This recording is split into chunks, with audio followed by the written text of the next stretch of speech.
Hello, everyone, and welcome to Straight Outta Scripture, a nod to my West Coast roots and a daily dive into who God is and to who we are in Him. Today, we are going to discuss one of everyone's favorite stories, and I think it really speaks to the time that we're currently in. Today, I want to talk about the story of Esther, an ordinary girl who rose to an extraordinary calling. Esther's journey is more than just the life of a beautiful queen. It's a story about stepping up when everything is on the line and finding your voice when it's needed most.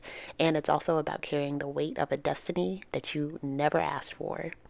So, if you've ever felt the pressure of making a tough decision or felt unqualified for what life was throwing at you, you'll find peace in Esther's story. Let's start at the beginning. Esther was just an ordinary girl living an ordinary life with no intention of ever becoming queen. She was a young Jewish orphan raised by her cousin Mordecai, and then suddenly she was thrust into a palace to replace the previous disobedient queen Vashti. Initially chosen to be queen by King Xerxes because of her beauty, God showed he had bigger plans at work.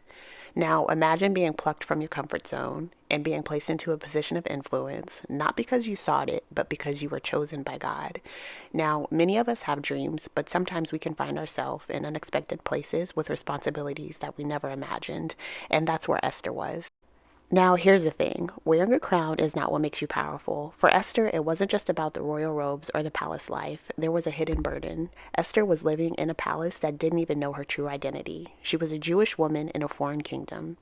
Then the unthinkable happens. A decree goes out that is orchestrated by Haman, that evil little man, to annihilate all the Jews. Esther is then forced to make a choice, either stay silent and safe or risk everything to save her people. And the kicker is that the king doesn't even know she's Jewish, so her life is on the line if she speaks up. Now, Esther's situation is a deeply personal one. She's standing at a crossroads of fear and faith, wondering if she's truly equipped for the moment, and I think we've all been there, haven't we?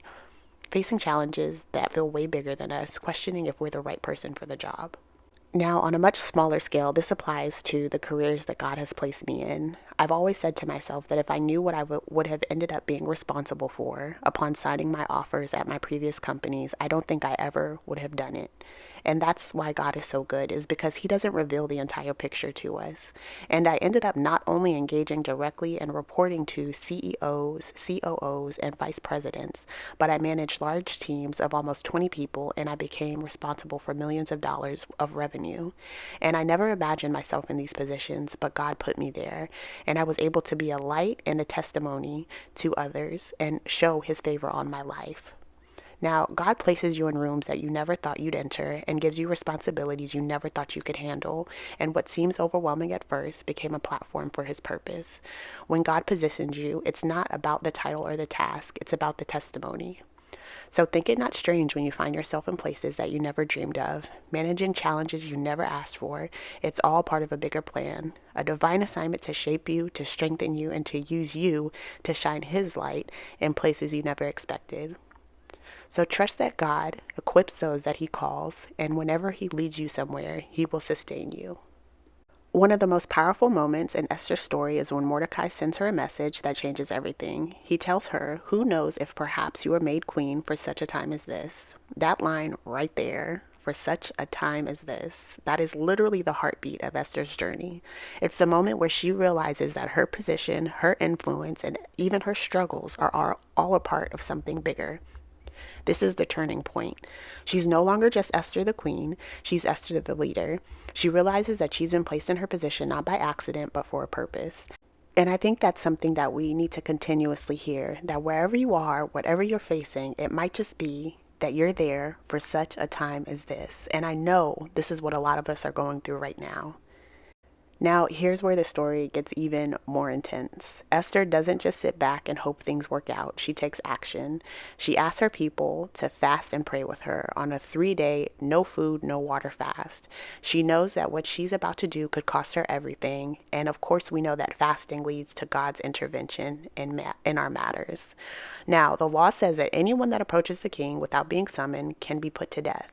And remember, she has not spoken to the king in some time and does not know if she still has favor with him. But Esther makes a bold decision. She will go to the king, even if it means risking her life. And her words, "If I perish, I perish." Now, not only does that reflect courage, but that's the kind of determination that comes from knowing that some things are just worth the risk. Esther steps into the king's court with her heart pounding, fully aware that this could be the end. But she also knows that her people's lives are on the line, and she's willing to carry that weight. So Esther's journey essentially highlights that leadership feels incredibly lonely. She's the only one that can do what needs to be done. No one else has access or her voice, and that's a heavy weight to bear. But the wonderful thing about Esther is she didn't let the weight crush her. She used it as fuel. She didn't shy away from her responsibility. She embraced it, knowing that her actions could change everything. So this speaks to all of us. We each have been equipped and put in unique positions and opportunities and moments where we are called to stand up, even if it's scary, even if it's hard. And sometimes the weight of what we carry is proof that we're in exactly the place that we need to be. Esther's bravery ends up paying off. She exposes Haman's plot, and the king listens. So not only is the decree overturned and the Jewish people are saved, but Haman becomes a casualty of the evil he devised for others. But that's another story for another day. So, anyways, what's incredible here is that it wasn't an army that saved them, it was one woman's courage, one voice willing to speak up when it mattered most, and it changed the face of an entire nation. Esther's story isn't just about survival, it's about victory. It's about the power to step into the calling even when it's uncomfortable. Esther didn't want to wait for the perfect moment, she made her moment. And that's a lesson for all of us. Sometimes we have to be the ones who act, who speak, who stand, even when the odds seem stacked against us. So, what can we take away from Esther's story? It's this, that no matter who you are or where you find yourself, you have a purpose. You might feel ordinary, you may feel unqualified, and you may feel overwhelmed, but that's exactly when God can use you most. You don't need a crown to make a difference, but don't get me wrong, we're all queens. You just need the courage to say yes when the moment comes. And like Esther, you may find yourself facing something heavy, something that feels like it's too big for you. But remember, you're here for such a time as this. Your voice matters, your actions matter, and your courage can change things, even when you can't see the full picture. So step into your purpose, carry the weight, and trust, and know that you're not doing it alone. You have been called for a reason, and like Esther, your bravery can make a difference, even if you have to do it through tears. Don't wait for the perfect conditions. Rise up, take action, and be the change this world needs. All right, guys, here was another edition of Straight Outta Scripture. I hope you enjoyed, and I hope you have a wonderful day. God bless you.